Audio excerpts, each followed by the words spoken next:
Olá pessoal, vamos resolver um exemplo hoje envolvendo as equações de Navier-Stokes. Esse problema é o que a gente chama de escoamento laminar e permanente entre duas placas paralelas. Então a ideia aqui na física são duas placas paralelas com um fluido no meio e uma dessas placas vai ter um movimento, né? E a outra placa está parada. Quando essa placa superior estiver em movimento, ela vai gerar, né, uma deformação nesse fluido que está aqui no meio das duas placas. E nós queremos descrever exatamente esse comportamento, essa dinâmica, esse perfil de velocidade, esse perfil de distribuição de pressão entre essas duas placas. Então tem um fluido entre as duas placas, uma placa se movimentando e a outra placa estática. Então aqui as considerações são bastante importantes na resolução do problema.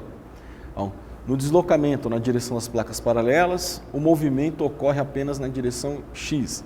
Então vou atribuir apenas o movimento aqui horizontal. Vou considerar então que a derivada, du em relação a dx, é zero. Du seria a nossa velocidade. Sendo também que o regime é permanente, então a derivada da velocidade em relação ao tempo é zero.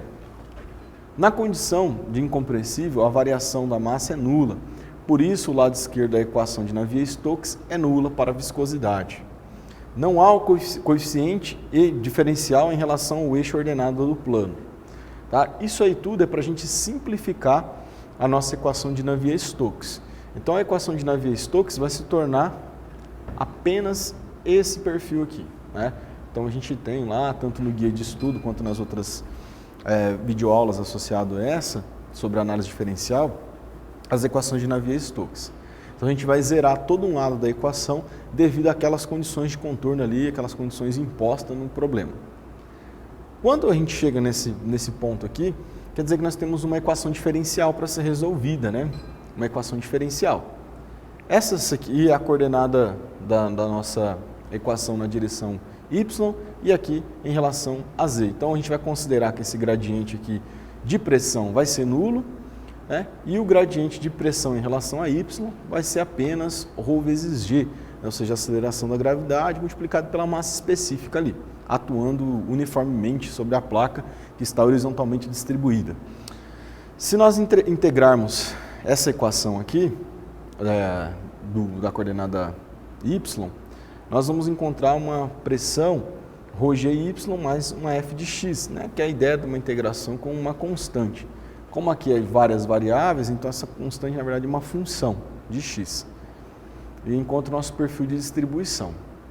Já a segunda equação, que é uma equação de segunda ordem, para a gente conseguir resolver ela, nós vamos separar as variáveis, né?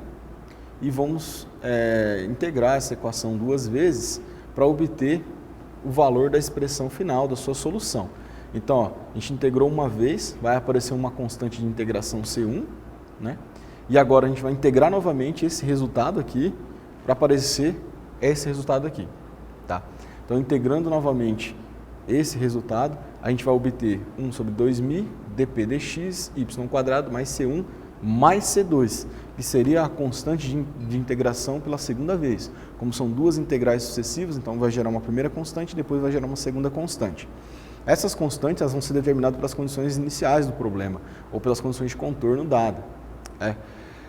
Pela condição do escoamento, né, a gente vai considerar o C1 zero e a velocidade U zero.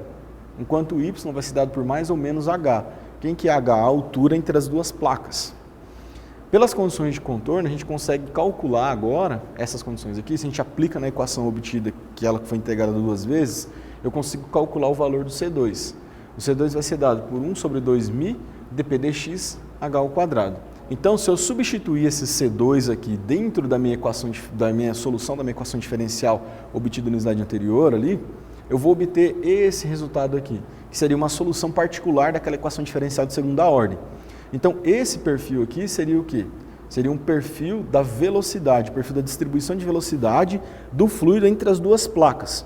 E se você notar bem, a sua variável aqui, o y, é ao quadrado. Significa que é uma parábola, então, ou seja, é um perfil parabólico entre essas duas placas. Então esse é um resultado bastante conhecido. Quando eu tenho duas placas paralelas e um fluido sobre as condições dadas aqui, eu vou obter um perfil parabólico para a distribuição de velocidade entre essas duas placas. Então veja, este perfil é conhecido, tá? A integral teve limite, né, menos h mais h, veja o que acontece. Se eu integrar aqui o dy para calcular a ideia do fluxo, o negativo acima, ó, decorre da queda de pressão ao longo do escoamento de suas tendências dissipativas. Sem os termos diferenciais da expressão acima, a equação torna-se. Então, posso fazer essa distribuição para encontrar o valor desse Q. Substituindo a vazão da velocidade média no escoamento por V QD, onde D é a distância vertical, eu vou encontrar o perfil h² ΔP 3μ e a velocidade h2 ΔP μL. Essa vazão aqui nada mais é, né, que escrever ali o perfil de velocidade em função da altura. Basta eu integrar, então, essa minha função velocidade, tá? Diretamente.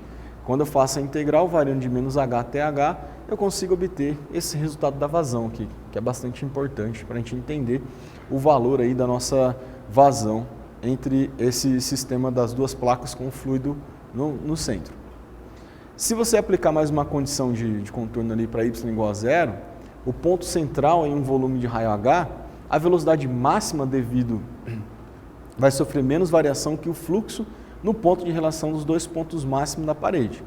Então eu vou ter que, se eu aplicar a condição para y igual a zero, né, que eu teria ali um extremo, no caso da solução para a velocidade, eu vou obter 3v sobre 2, né, que é o resultado ali para a velocidade, que dependendo do Vzão.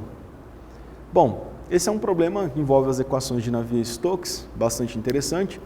Você tem que prestar atenção nas condições de contorno, que elas são as delimitadoras para a resolução do problema. Então, muitas vezes, o problema envolvendo análise diferencial, a questão mais importante são as condições de contorno impostas, as condições física imposta para a resolução do problema. Beleza? Até uma próxima.